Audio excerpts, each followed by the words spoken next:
Hi Magda. So this morning at church, during the worship service, you guys sang one of my favorite songs by Paul Wilbur. He's a famous Messianic worship leader. And in this song is something really, really precious. It's called the Tetragrammaton. And that's just a fancy word that means 4 letters.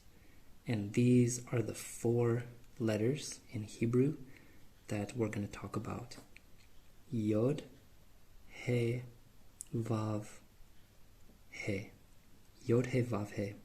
This is the personal name of God, and it is so special. And we're only going to talk about just a little bit from the Bible of its significance. There's so much more. So if we look at the Tetragrammaton in the song, there it is. So you know the words, I'm just going to read it. And don't forget, Hebrew goes from right to left.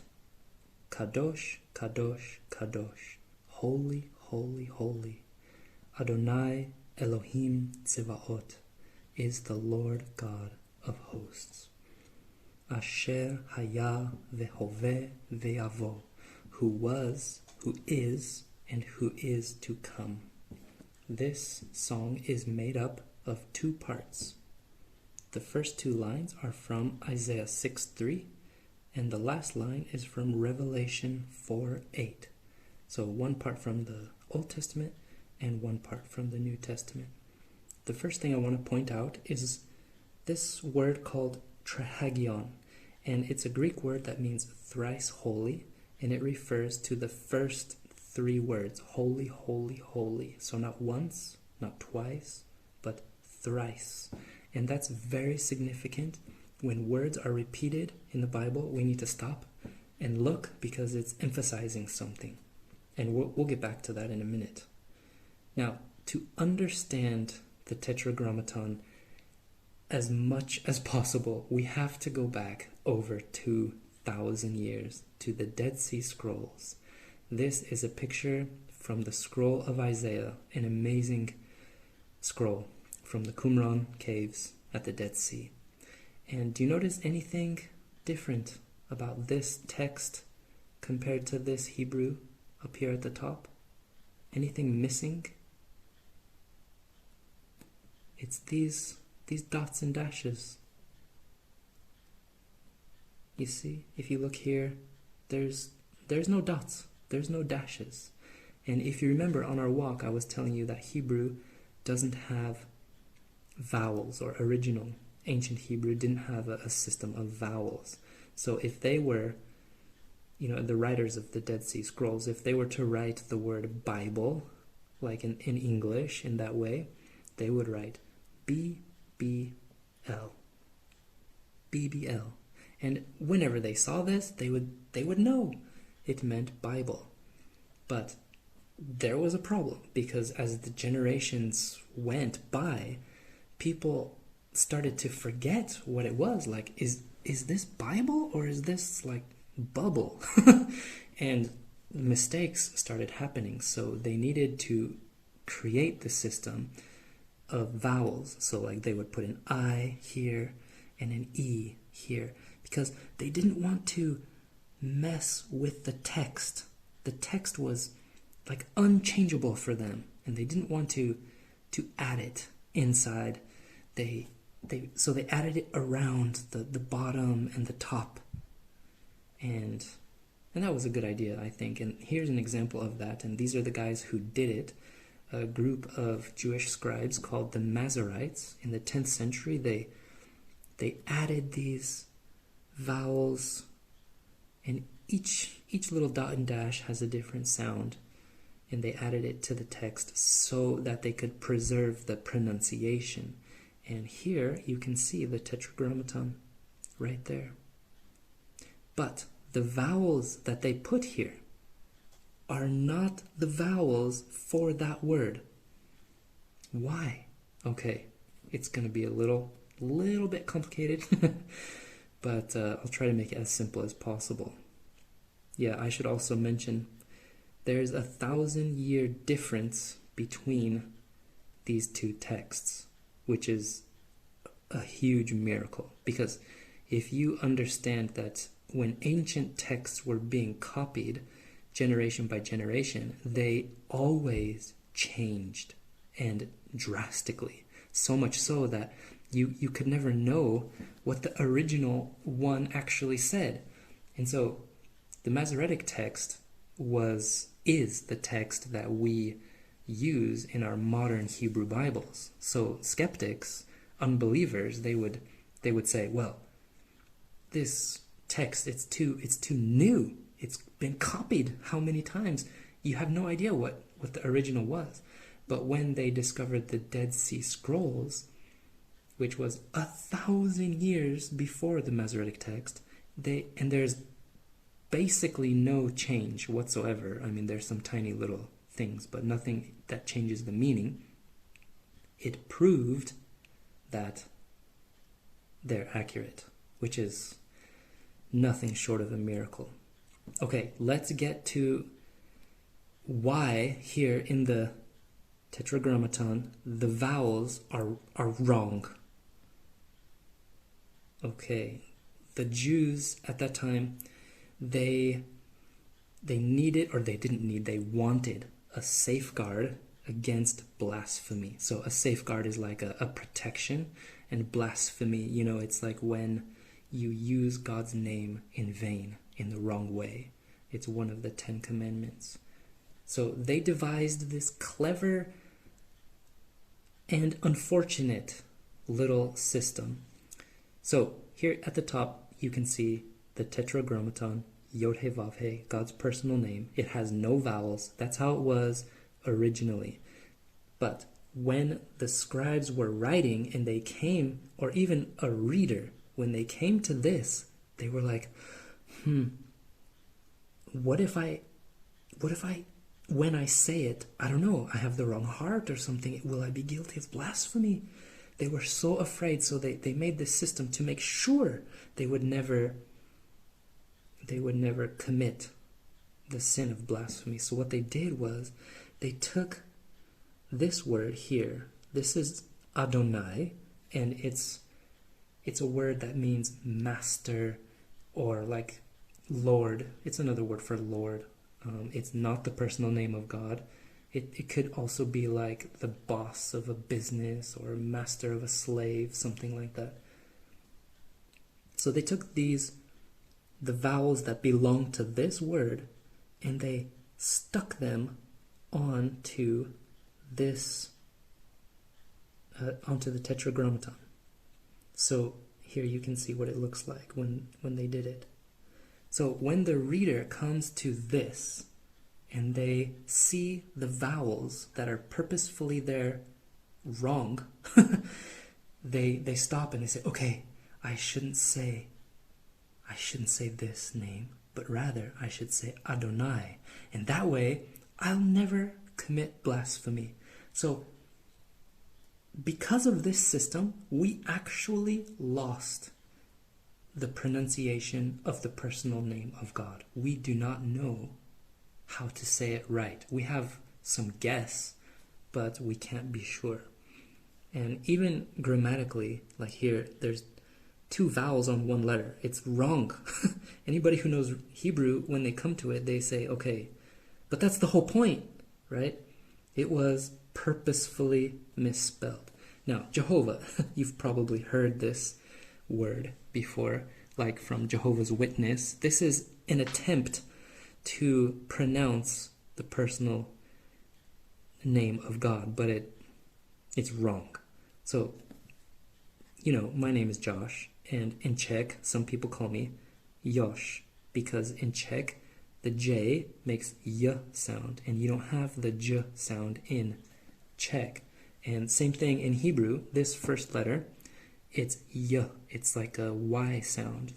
And it's the first letter of Jesus' name in Hebrew. That's why we call him Yeshua. So when people came along, in English, and they saw this, and they're like, how are we going to translate this? So the way they transliterated it, they took this Y sound as J, and then they they didn't know that these vowels were purposefully put there to stop the reader. So this one's like eh, and then the next one H, and then this little dot up here, it makes O sound, and then V. Then this one here is ah, and it kind of goes with this H here. And that's how they came to Jehovah, which is totally wrong. So how are we supposed to know which word is which? Because we don't read Hebrew, we read English, or you read Czech or Polish. In our Bibles, there's a built-in tool. And I don't know if you have this in your Czech Bible or if it's in Polish. I don't know, so you can tell me. But I took a picture of my English study Bible from the section we're talking about, Isaiah 6. And it says, "Holy, holy, holy is the Lord." And here you can see it's all capitals. And whenever you see the word Lord in all capitals, it's because it's the Tetragrammaton. Yod He Vav He. You can be sure every time. Also here, Lord of Hosts. But if you go down a little further, then I heard a voice from the Lord. It's lowercase. It's not all capital. This is the word Adonai, this one. So you might be thinking, so what? What's the difference? Well, there is big theological significance of where and when the writers of the Bible use the personal name of God and when they don't. But that's for a different study. So you can tell me if your Bible has that feature or not. Okay, let's talk about past, present, and future. So remember here we have three things again. 1, 2, 3. Where else did we hear 3? From the beginning, remember? Holy, holy, holy. Even right here in our verse. Holy, holy, holy. Past, present, and future. Okay. Let's ask ourselves a question.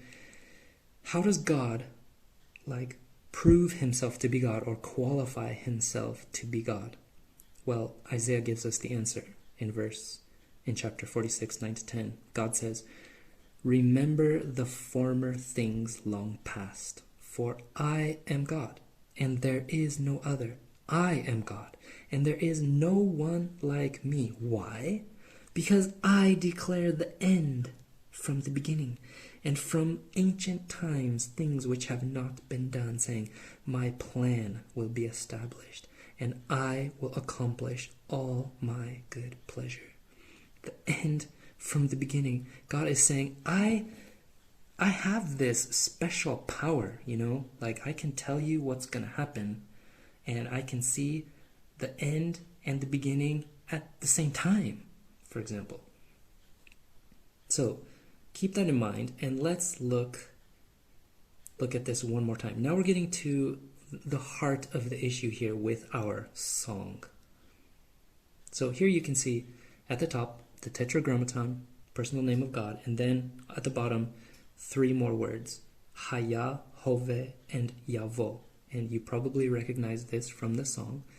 It's Asher Haya Vehove Veyavo, who was, who is, and who is to come. These are the 3 tenses in Hebrew. So he was, he is, and he will be. Now, it's as if God took these 3 words, these 3 tenses, and squished them together to make his name. Here you can see at the top, right, his name. There are elements of all tenses in his name. The Yod from here, the 2 Heys from here, and the Vav from here. Wow. So God's name, this special personal name of God, it like encapsulates 3 tenses, past, present, and future. And it's, his name is not just 1, it's not 2, it's 3. Holy, holy, holy. Now, you may have heard of the Trinity of Trinities, right? Time, space, and matter. And time has its own little trinity. They each do. Time has past, present, and future. Space, height, width, depth. Matter, solid, liquid, and gas. And I think it's incredible that the first verse of the Bible establishes from God what is reality to us. Genesis 1:1. In the beginning, that's time, God created the heavens, that's space, and the earth, that's matter. So the Tetragrammaton, the personal name of God, it nicely covers this, this part, the past, present, and future. And I don't know if you saw my video on how God is like the ocean, where I talk a lot about how God is like water in many ways. But throughout all creation, God is revealing himself to us. So let's ask, what is the application of all of this? Like, who cares? Why should I know this? Well, what is the purpose of worship? True, pure worship, in my opinion, is when you turn your focus from yourself to God. All throughout the week, we're looking in the mirror, right? We're thinking about how we can do things this way or that way, or how I feel, or what's happening with me. But then when we come to worship on Sunday, we turn that focus to God and we think about who he is and what he is. So when we sing the song like the one that you guys sang this morning, and I sing the words, it comes to my mind not only that God is holy, not only that he is good and amazing, but that he is so huge. He was never created. He was there before the beginning, and he will be there after the end. He's never ending. And it makes me look so much smaller. And that helps me, because then my problems also look smaller, and my worries and my fears look so much smaller. Because when I focus on God, who is on my side, I can have courage. Wow, that's amazing. So that's all for the Tetragrammaton. There's much more about it, but I hope this gives you a head start and a good look, and I hope I have been able to serve you with this, just as you have served us by being on the worship team. So God bless you, and goodbye.